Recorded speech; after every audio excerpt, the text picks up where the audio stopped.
ओम नमो भगवते वासुदेवाय नमः। कल की कथा में आपने घर में परीक्षित की रक्षा, कुंती के द्वारा भगवान की स्तुति और युधिष्ठिर के शोक की कथा सुनी थी तथा कुंती द्वारा श्री कृष्ण की जो स्तुति की गई थी उसकी भी कथा सुनी थी। आज की कथा में हम युधिष्ठिर आदि का भीष्म जी के पास जाना और भगवान श्री कृष्ण की स्तुति करते हुए भीष्म के प्राण त्यागने की कथा सुनेंगे। भीष्माचार्य का प्रेम दिव्य था। कृष्ण कहते हैं, मैं कोई सगाई संबंध को नहीं मानता, मैं तो प्रेम सगाई को ही मानता हूँ। मैं अपने भीष्म के लिए वापस आया हूँ। मेरा भीष्म मुझे याद कर रहा है, पुकार रहा है। भीष्म पिता उस समय बाण शैया पर सोए हुए हैं। उनका मरण सुधारने के लिए भगवान वापस आए हैं। महात्माओं की मृत्यु मंगलमय होती है। संतों का जन्म अपनी तरह सामान्य ही होता है, अतः संतों की जन्मतिथि पर उत्सव नहीं मनाया जाता, किंतु संतों की मृत्यु मंगलमय होती है, पुण्यमय होती है, अतः उनकी पुण्यतिथि मनाई जाती है। भीष्म पिता की मृत्यु किस प्रकार होगी, उसे देखने के लिए बड़े बड़े संत और ऋषि मुनि वहां पधारे हैं। प्रभु ने धर्मराज को उपदेश दिया, उन्हें सांत्वना नहीं मिल रही, अतः उन्हें भीष्म पिता के पास जाने के लिए भगवान कहते हैं। बाणगंगा के किनारे जहाँ भीष्म सोए हैं उस स्थान पर सब आए। भीष्म सोचते हैं कि उत्तरावस्था में उत्तरायण में मुझे मरना है। भीष्म पितामह ने काल से कहा कि मैं तेरा नौकर नहीं हूँ, मैं तो अपने श्री कृष्ण का सेवक हूँ। भीष्म द्वारिकानाथ का ध्यान करते हैं। मुझे भगवान ने वचन दिया है कि अंतिम समय में मैं अवश्य आऊँगा, किंतु वे आए तो मैं दर्शन उनके करता हुआ प्राण त्याग करूं, ऐसा सोचते हैं। उसी समय धर्मराज वहां आते हैं। धर्मराज से भीष्म कहते हैं, श्री कृष्ण तो साक्षात परमात्मा हैं, वे तेरा निमित्त करके मेरे लिए आए हैं, मेरी मृत्यु सुधारने आए हैं। भगवान को भीष्म ने वचनबद्ध किया था। कौरव पांडव युद्ध के समय दुर्योधन भीष्म पितामह से कहते हैं, दादाजी 8 दिन तो हो गए, फिर भी आप किसी पांडव को मार नहीं सके हैं, आप ठीक तरह से लड़ते ही नहीं हैं। भीष्म आवेश में आ गए और आवेशावस्था में ही उन्होंने दुर्योधन से कहा कि रात को 12 बजे जब मैं ध्यान में बैठूं तो अपनी रानी को आशीर्वाद लेने के लिए भेजना, मैं अखंड सौभाग्य का वरदान दूंगा। श्री कृष्ण को यह जानकर चिंता हुई। दुर्योधन की पत्नी भानुमति से वे मिले और उससे कहा कि दादाजी तो घर के ही तो हैं, उनसे मिलने के लिए आज जाने की जल्दी क्या है, कल जाना उनके दर्शन के लिए। भानुमति मान गईं और नहीं गईं। महात्मा कहते हैं, उसी समय कृष्ण ने द्रौपदी को जगाया। एक स्वरूप से द्रौपदी को लेकर वे भीष्म पितामह के पास गए और दूसरे स्वरूप से वे द्रौपदी बनकर अर्जुन की शैया पर सो रहे। श्री कृष्ण रूप रहित होते हुए भी अनेकों रूप वाले हैं। भीष्म पितामह ध्यान कर रहे हैं। आज द्वारकाधीश का स्वरूप दिखता नहीं है, किंतु काली कमली हाथ में दीपक आदि स्वरूप वाले भगवान दिखते हैं। आज द्रौपदी के रक्षक बनकर भगवान आए हैं। द्वारपाल ने उनको रोका, कोई भी पुरुष अंदर जा न सके ऐसी आज्ञा थी। द्रौपदी ने अंदर जाकर प्रणाम किया। दुर्योधन की पत्नी भानुमति ही आई हैं, ऐसा मानकर भीष्म पितामह ने आशीर्वाद दिया कि अखंड सौभाग्यवती भव। द्रौपदी ने पूछा, दादाजी आपका आशीर्वाद सच होगा? भीष्म ने पूछा कि देवी तू कौन है? द्रौपदी ने उत्तर दिया कि मैं पांडव पत्नी द्रौपदी हूँ। भीष्म पितामह ने कहा, मैंने तुझे आशीर्वाद दिए हैं तो सच ही होंगे। पांडवों को मारने की प्रतिज्ञा मैंने आवेशवश की है, सच्चे हृदय से नहीं। तुझे सच्चे हृदय से आशीर्वाद दिए हैं, वे सच ही होंगे। किंतु मुझे तू यह तो बता कि तू अकेले यहाँ कैसे आई? तुझे द्वारकानाथ के सिवा और कौन लाया होगा? भीष्म पितामह दौड़ते हुए बाहर आए। श्री कृष्ण को उन्होंने कहा कि आज तो मैं आपका ध्यान करता हूँ, किंतु अंतकाल में आपका स्मरण ना जाने रहेगा या नहीं।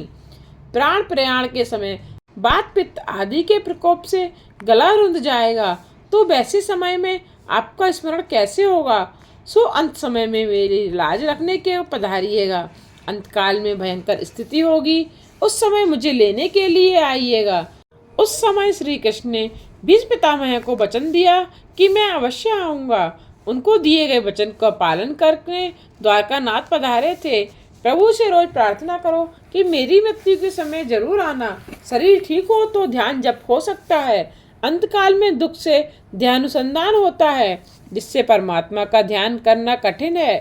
भीष्म पितामह श्री कृष्ण की स्तुति करते हैं। नाथ कृपा करो, जैसे खड़े हैं वैसे ही रहना। सदेव देवो भगवान प्रतीक्षताम कलेवरम यावदिदम हिनोम्यहम। श्री कृष्ण सोचते हैं कि मुझे बैठने के लिए भी नहीं कहा। पुंडलीक की सेवा मुझे याद आती है। तुकाराम ने प्रेम से एक बार पुंडलीक को उल्हाना दिया था कि मेरे विठलनाथ तेरे द्वार आए तो तूने उनकी कदर न की। मेरे प्रभु को तूने आसन भी नहीं दिया। रोज रोज प्रभु से प्रार्थना करो कि मेरी मृत्यु को सुधारने के लिए आना। शरीर में जब शक्ति है तो खूब भक्ति करो और प्रभु को मनाओ। श्री कृष्ण कहते हैं, दादाजी, इन धर्मराज को लगता है कि मैंने ही सबको मारा है, मेरे कारण ही सबका सर्वनाश हो गया। उन्हें शांति मिले ऐसा उपदेश आप करें। भीष्म पितामह कहते हैं, रुकिए, धर्मराज की शंका का निवारण मैं बाद में करूंगा। मेरी एक शंका का समाधान पहले करें। मेरे एक प्रश्न का पहले उत्तर दें। मेरा जीवन निष्पाप है, मेरा मन पवित्र है, मेरा तन भी पवित्र है, मेरी इंद्रियां भी शुद्ध है। मैं उनसे यह बात कर रहा हूँ जो मन की बातें भी जानते हैं। भीष्म कहते हैं कि मैंने पाप किया ही नहीं है, तो फिर मुझे यह दंड क्यों मिल रहा है? मुझे बाढ़ सैया पर क्यों सोना पड़ा? मुझे अति से वेदना क्यों होती है? मैं निष्पाप हूँ, फिर भी मुझे क्यों सजा देते हैं? भगवान कहते हैं, दादाजी, आपने कोई पाप नहीं किया है, यह सच है। इसी कारण से तो मैं आपसे मिलने के लिए आया हूँ। आपने स्वयं कोई पाप नहीं किया, फिर भी आपने अपनी आंखों से पाप होता हुआ देखा है। आपने जो पाप देखा उसी की यह सजा है। कोई पाप करे उसे देखना भी पाप है, किसी के पाप का विचार करना भी पाप है। किसी का पाप देखना नहीं, सुनना भी नहीं और किसी से कहना भी नहीं। भीष्म कहते हैं कि वह पाप मुझे याद नहीं आ रहा है कि मैंने कौन सा पाप देखा है। कृष्ण कहते हैं कि दादाजी, आप भूल गए होंगे, किंतु मैं तो नहीं भूला। मैं ईश्वर हूँ, मुझे तो सब कुछ याद रखना ही पड़ता है। याद करें दादाजी कि एक बार जब आप सभा में बैठे थे, वहाँ दुशासन द्रौपदी को ले गया था। आप उस समय वहीं थे। द्रौपदी ने कहा था कि धूत में सब कुछ हारा हुआ पति अपनी पत्नी को दांव पर लगा नहीं सकता। दुर्योधन ने कहा था कि अब द्रौपदी दास बनी है, उसे निर्वस्त्र करो। उस समय द्रौपदी ने आपसे कहा था कि हारे हुए पति को अपनी स्त्री दांव पर लगाने का अधिकार नहीं है। दादाजी, आप न्याय करें कि मैं जीता हुआ हूँ या अजीता। उस समय आपने कहा था कि दुर्योधन का अन्न ग्रहण करने से मेरी बुद्धि कुंठित हो गई है और आप चुप रह गए। ऐसा घोर पाप सभा में हो रहा हो और आप उसे देखते रहे, यह आप जैसे ज्ञानी को शोभा नहीं देता। द्रौपदी का अपमान आप सभागृह में देखते रहे। द्रौपदी को तो आशा थी कि आप जैसे ज्ञानी सभा में हैं तो वे न्याय करेंगे ही। आपने उस समय द्विधावश होकर अन्याय को रोका नहीं, अतः निराश होकर द्रौपदी ने पुकारा, हे कृष्ण द्वारिका वासिन क्वासी यादव नंदन कौरवे परिभूताम माम कीम न जानासी केशव। द्रौपदी की पुकार सुनकर मैं वहां गुप्त रूप से आया था। मैंने सब कुछ देखा। दुशासन द्रौपदी की साड़ी खींच रहा था और आप केवल देखते हुए बैठे थे। सभा में हो रहे अन्याय को आपने चुपचाप होने दिया। इसी पाप का आपको यह दंड मिल रहा है। भीष्म पितामह ने नमन किया। उन्होंने फिर धर्मराज को उपदेश दिया। स्त्री धर्म, आपद धर्म, राजधर्म, मोक्ष धर्म आदि समस्याओं का महाभारत के शांति पर्व में बोध है।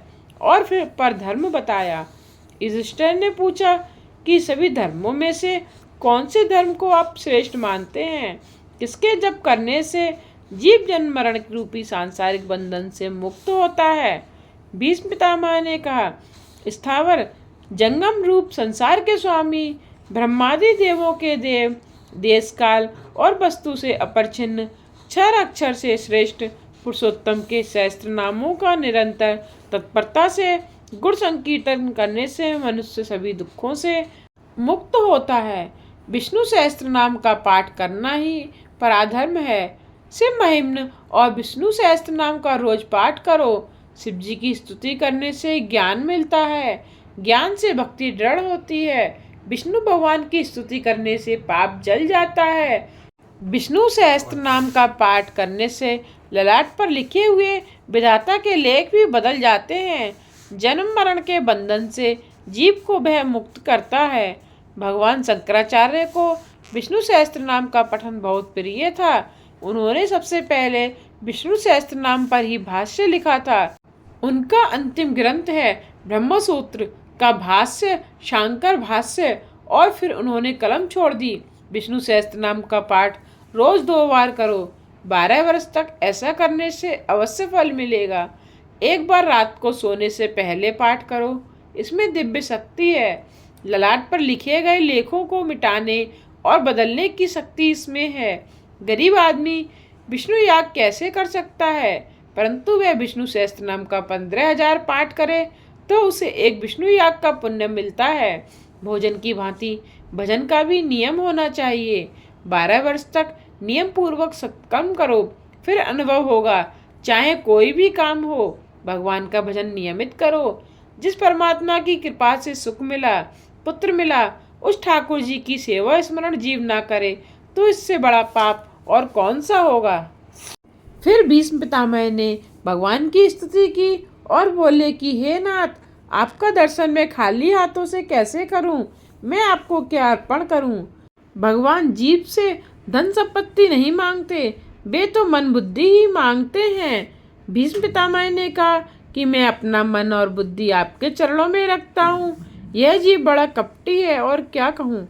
कोई संकट आ जाए तो रण छोड़ राय जी का दर्शन करने जाता है। वहाँ 11 रुपये भेंट करता है और कहता है कि हे नाथ, मैंने अदालत में अपने भाई पर दावा दायर किया है, मेरा ध्यान रखना। ध्यान रखने से उसका मतलब कि अदालत में साथ जाना।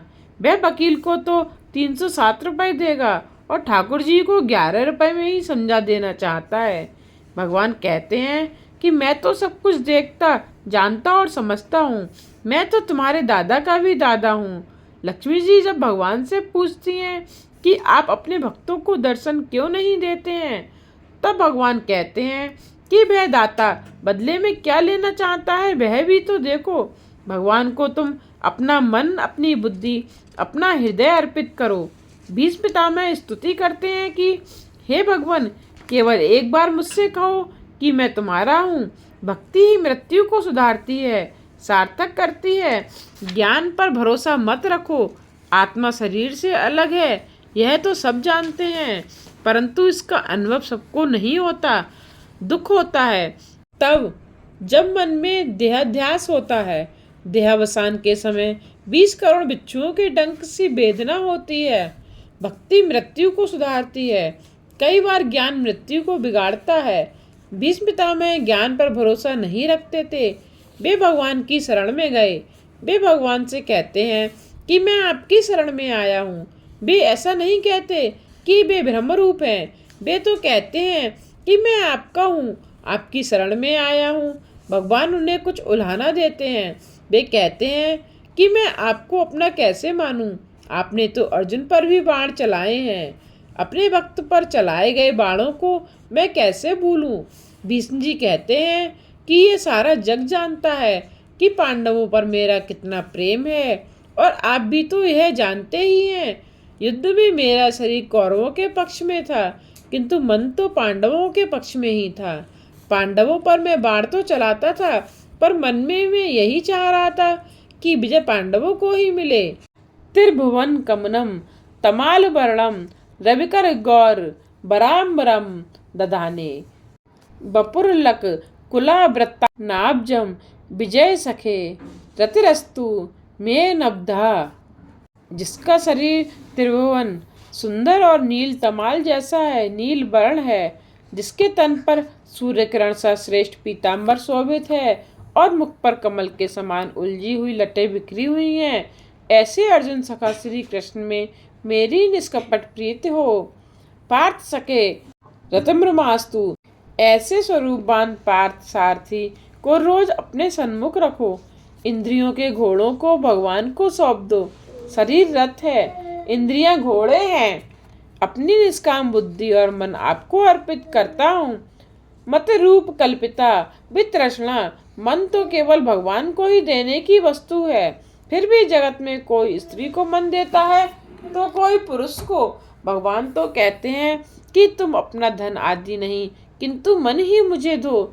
भगवान कृष्ण सोचने लगे कि वयोवृद्ध भीष्म पितामह बहुत समझदार हैं, कितना मीठा बोलते हैं।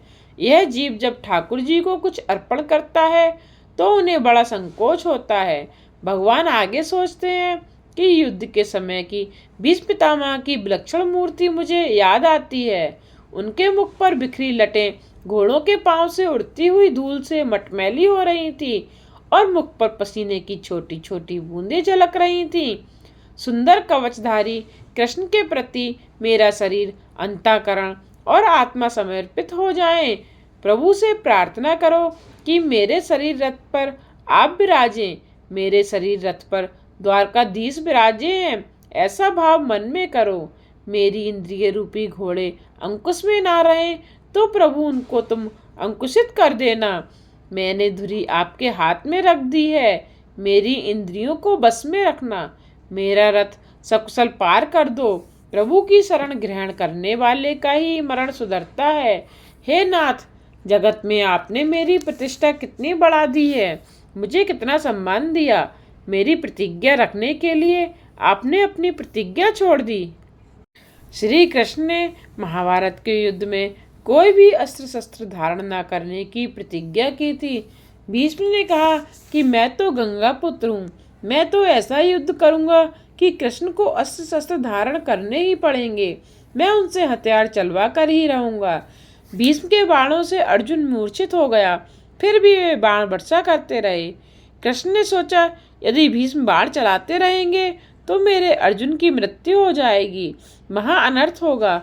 मेरी प्रतिज्ञा चाहे टूट जाए। भगवान रथ से कूद पड़े। सिंह की भांति दहाड़ते हुए वे रथ चक्र लेकर भीष्म की ओर दौड़ पड़े। भीष्म ने उसी समय कृष्ण को नमस्कार किया और भगवान का जय जयकार किया। भक्तों की प्रतिज्ञा पूरी करने के लिए भगवान अपनी प्रतिज्ञा को तोड़ देते हैं। ठाकुर जी की भी यह एक लीला है। भगवान भक्तों का पूरा पूरा सम्मान करते हैं। वे मानते हैं चाहे मेरी पराजय हो पर भक्तों की विजय होनी ही चाहिए। भीष्म कहते हैं, मेरी और कृष्ण दोनों की प्रतिज्ञा पूरी हुई। उस समय भगवान के दो रूप मैं एक साथ देख रहा था। एक स्वरूप रथ पर विराजित था और दूसरा रथ से कूदकर चक्र लेकर दौड़ रहा था। अर्जुन मूर्छित होने से रथ को कहीं गड़े में न गिरा दें, ऐसा सोचकर भगवान का एक स्वरूप रथ संभालता था और उस रूप ने तो कोई भी शस्त्र धारण नहीं किया था। भीष्म अर्थात भयंकर। भयंकर कौन है? मन ही भयंकर है। अतः भीष्म का अर्थ है मन। अर्जुन जीवात्मा है। मन आवेश युक्त होने पर संकल्प विकल्प बहुत करता है। मन की संकल्प विकल्प के बाणों की बौछार करता है। अतः जीव रूपी अर्जुन घायल होता है और मूर्छित हो जाता है। ईश्वर जब मन को मारने लगते हैं तभी वह अंकुशित होता है। भगवान मन को सुदर्शन चक्र से मारने जाते हैं तब कहीं मन शांत होता है। जीवात्मा जब परमात्मा की शरण में जाता है तो मन को वे शांत करते हैं। मन संकल्प विकल्प करना छोड़ दे तो यह मन आत्म रूप में तदाकार हो जाता है। तभी जीवन को भी शांति मिलती है। जो स्तुति भीष्म जी ने की थी वह अनुपम है। वह स्तुति कंठस्थ करने के योग्य है। इसे भीष्म स्वराज स्तोत्र भी कहते हैं। इसके बाद भीष्म ने उत्तरायण में देह को छोड़ दिया। भीष्माचार्य भगवत स्वरूप में तदाकार हो गए। वे कृतार्थ हो गए। उत्तरायण में मृत्यु का अर्थ है ज्ञान की अथवा शक्ति की उत्तरावस्था में परिपक्व दशा में मृत्यु। कई पापी लोग भी वैसे तो उत्तरायण काल में मरते हैं, फिर भी उनको सद्गति नहीं मिलती। और कई योगी जन दक्षिणायन में मरते हैं, फिर भी उनकी दुर्गति नहीं होती। दक्षिण दिशा में यमपुरी है, नरक लोक है। नरक लोक का अर्थ है अंधकार। जिन्हें परमात्मा के स्वरूप का ज्ञान नहीं है, जिन्होंने परमात्मा का अनुभव नहीं किया है और वैसे ही मर जाते हैं, उनकी मृत्यु दक्षिणायन कहलाती है। संतों का जन्म तो हमारी ही भांति साधारण होता है। किंतु उनकी मृत्यु मंगलमय होती है। भीष्म महाज्ञानी थे, फिर भी प्रभु प्रेम में तन्मय होकर मरे थे। यह बात हमें बतलाती है कि भक्ति ही श्रेष्ठ है। साधन भक्ति करते करते ही साध्य भक्ति सिद्ध होती है। जिसकी मृत्यु के समय देवगण बाजे बजाते हैं, उनकी मृत्यु ही कृतार्थ जानो। भीष्म के प्रयाण के समय देवों ने ऐसा ही किया था। ऐसे काम जग में करो कि जब तुम आए जग में तो वह हंसा तुम रोए। ऐसी करनी कर चलो तुम हंसो जग रोए। मानव जीवन की अंतिम परीक्षा उसकी मृत्यु हुई है। जिसका जीवन सुंदर होगा उसकी मृत्यु मंगलमय होगी। जिसका मरण बिगड़ा उसका जीवन भी व्यर्थ रहा। मरण तब सुधरता है जब मानव प्रत्येक क्षण को सुधारता चलता है। जिसको समय के मूल का भान होता है उसे विगत संपत्ति फिर प्राप्त हो सकती है, किंतु विगत समय फिर कभी नहीं मिलता। प्रत्येक क्षण का जो सदुपयोग करेगा उसकी मृत्यु मांगलिक होगी। कण कण का सदुपयोग करो और क्षण क्षण का भी। एक भी कण का और एक भी क्षण का दुरुपयोग ना करो। कण का जो दुरुपयोग करता है वह दरिद्र बनता है और क्षण को व्यर्थ खर्च करने वाला जीवन बिगाड़ता है। प्रतिदिन संयम को बढ़ाओ। प्रतिपल जो ईश्वर का स्मरण करता है उसकी मृत्यु भी सुधरती है। भीष्म आजीवन संयमी रहे थे। संयम बढ़ाकर प्रभु के सतत स्मरण की आदत होने से मरण सुधरेगा। जीवन का अंतकाल बड़ा कठिन है। उस समय प्रभु का स्मरण करना आसान नहीं है। जन्म जन्म मुनि जतन कराही, अंतराम कहीं आवत नाही। समस्त जीवन जिसकी लगन में बीता होगा वही अंतकाल में उसे याद आएगा। ईश्वर तब तक कृपा नहीं करते जब तक कि मनुष्य स्वयं कोई प्रयत्न ना करे। सारा जीवन भगवान के स्मरण में बीते और कदाचित वह व्यक्ति अंतकाल में भगवान को भूल जाए तो भी भगवान उसे याद करेंगे। सत्कर्म कभी व्यर्थ नहीं होता। भक्त मुझे भूले तो भी मैं उसको नहीं भूलता, ऐसा भगवान ने कहा है। भीष्म पितामह की मृत्यु को उजागर करने के लिए द्वारकाधीश पधारे थे। भीष्म पितामह ने महाज्ञान का विश्वास न किया और उन्होंने प्रभु की शरण ली। भीष्म पितामह की मृत्यु से युधिष्ठिर को दुख तो हुआ, किंतु उनकी सद्गति ने उनको आनंद भी हुआ। धर्मराज राज सिंहासन पर बैठे हस्तिनापुर का शासन करने लगे। उनके राज्य में अकाल नहीं है, ना तो अतिवृष्टि होती है और ना अनावृष्टि। धर्मराज के राज्य में ना तो कोई भूखा है और ना कोई बीमार। धर्म की मर्यादा का पालन करने वाला कभी भी दुखी या बीमार नहीं होता। अनेक जन्मों की भोग वासना अभी मन में है, उनका बिल्कुल नाश तो नहीं हो सकता, किंतु विवेक से उपभोग करोगे तो अंतकाल तक इंद्रियां स्वस्थ रहेंगी। धर्म की मर्यादा में रहकर मनुष्य अर्थ और काम का उपभोग करेगा तो वह दुखी नहीं होगा। संयम और सदाचार नहीं बढ़े तो धन संपत्ति भी आनंद नहीं दे सकेगी। सूत जी सावधान करते हैं, धर्मराज के राज्य में धर्म की भी शिक्षा दी जाती थी। आरोग्यम भास्करात इच्छेत मोक्षम इच्छेत जनार्दनाथ। सूर्य नारायण प्रत्यक्ष भगवान है और बाकी सभी देव भावना से सिद्धि देते हैं। सूर्य नारायण का प्रत्यक्ष दर्शन होता है। उनके दर्शन के लिए भावना की वैसी कोई आवश्यकता नहीं है। इसी प्रत्यक्ष देव की आराधना करो। धर्मराज भी सूर्य नारायण की उपासना करते थे। सूर्य नारायण की आराधना किए बिना बुद्धि शुद्ध नहीं होती। ज्यादा नहीं तो कम से कम रोज 12 बार सूर्य नमस्कार करो। मेरे सूर्य नारायण और श्री कृष्ण एक ही हैं। कृष्ण ही सूर्य नारायण है। श्री कृष्ण भगवान ने स्वयं ही गीता में कहा है कि ज्योतिषाम आदित्यो, इस सूर्य नारायण की उपासना का क्रम कहा गया है। उनकी उपासना करने वाला कभी दरिद्र नहीं बनता। महाभारत के वन पर्व में एक कथा है। युधिष्ठिर सूर्य नारायण की उपासना करते थे। वन में सूर्यदेव ने उनको एक अक्षय पात्र दिया।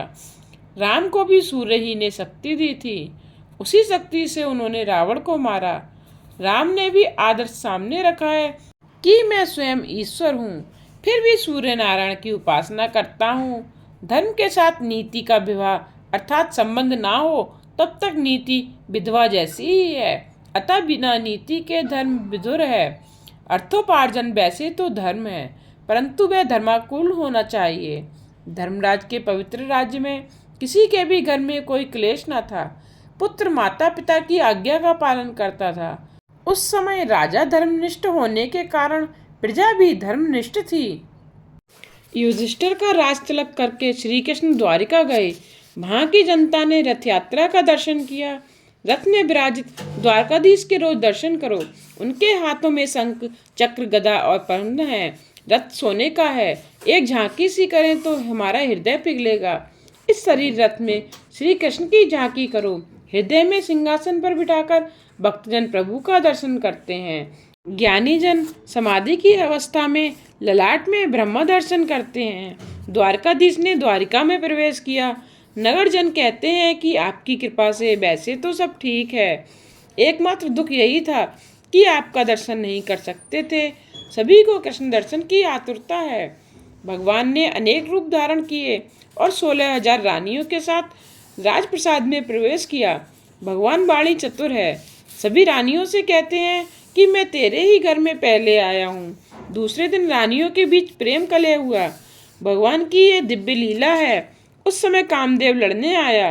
रासलीला में कामदेव पराजित हुआ था, फिर भी उसे मन में असंतोष रह गया था कि उस समय तो श्री कृष्ण बालक ही थे। उस समय मैं हारा था। वह कोई अचरज की बात नहीं थी।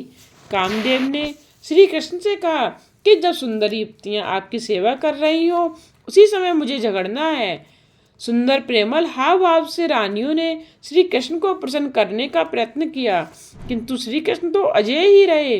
वन के वृक्षों के तले बैठकर काम का दमन करना तो ठीक है, किंतु अनेक रानियों के साथ रहकर काम को जीते वह तो परमात्मा है।